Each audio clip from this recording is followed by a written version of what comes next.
जय हिंद, वंदे मातरम। बहुत बहुत स्वागत है आप सभी का टारगेट टीचर की यूट्यूब प्लेटफॉर्म पर। मैं अंकित पटेल बहुत बहुत स्वागत करता हूं। गणित की इस कक्षा में आप सभी मित्रों का हार्दिक स्वागत है।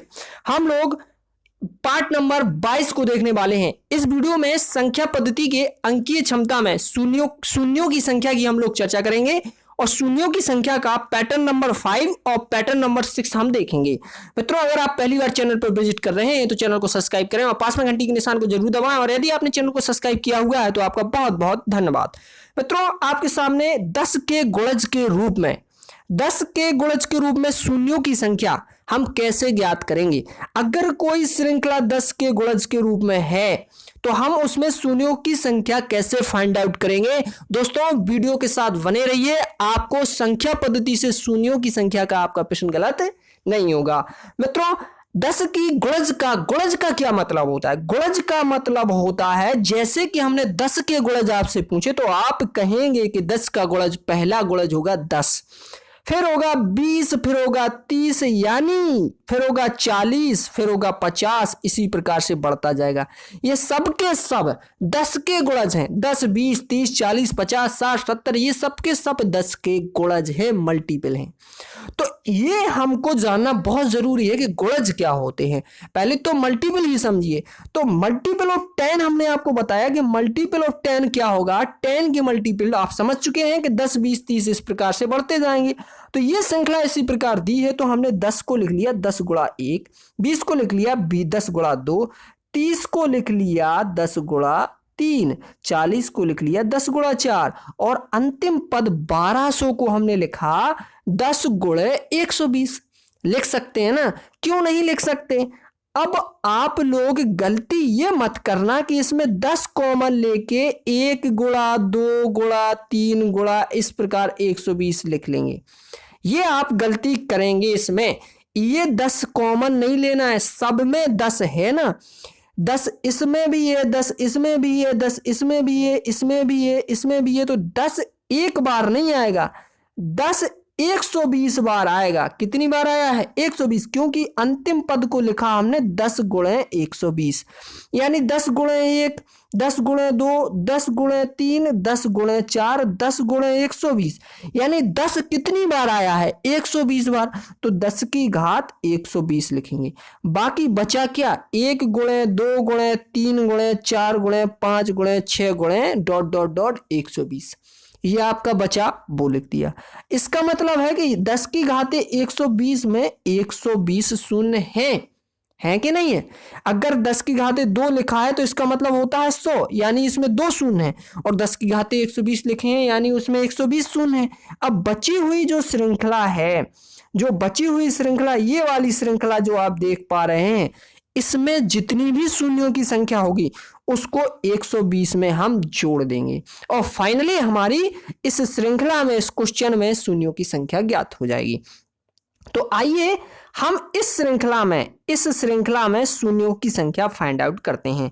मित्रों, हमें इस श्रृंखला में शून्यों की संख्या ज्ञात करने के लिए 5 और 2 का जोड़ा चाहिए।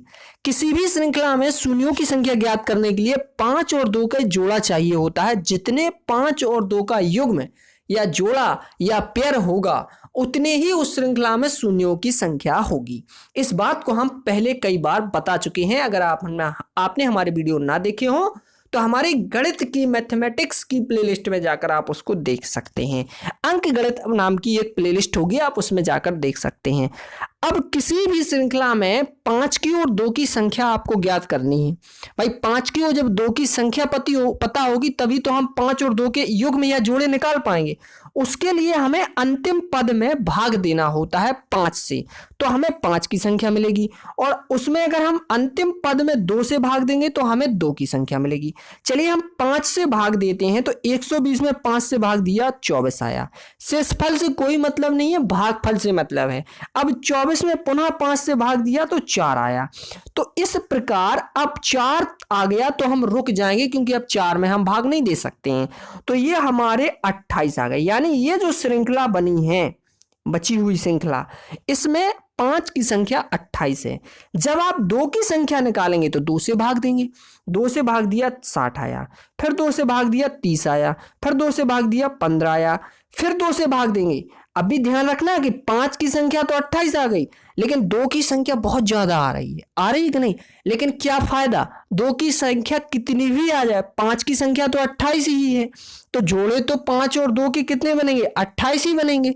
तो कुल मिला के मेरे कहने का मतलब है कि जो संख्या 5 की संख्या और 2 की संख्या में जिसकी संख्या कम होगी उतने ही 5 और 2 के जोड़े बनते हैं।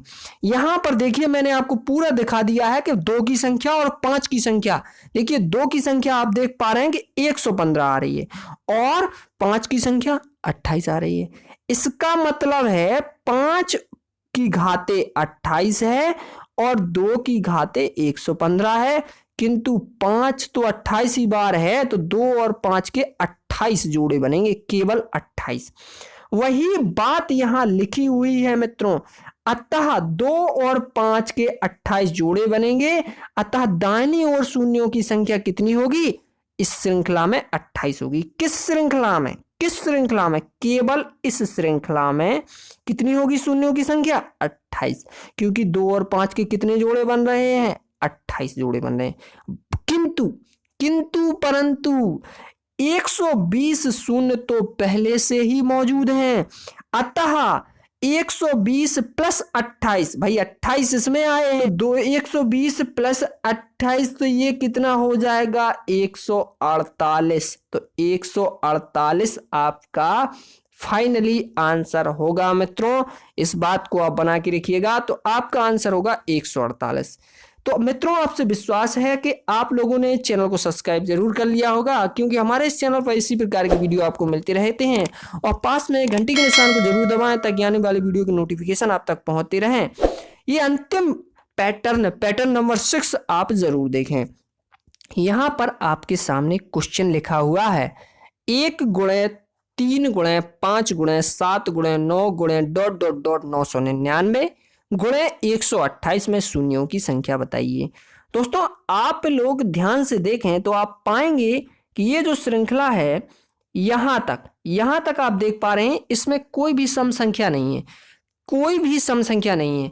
अगर आपको 2 मिलेगा तो केवल सम संख्या से मिलेगा, विषम संख्या से कभी 2 नहीं मिलता है।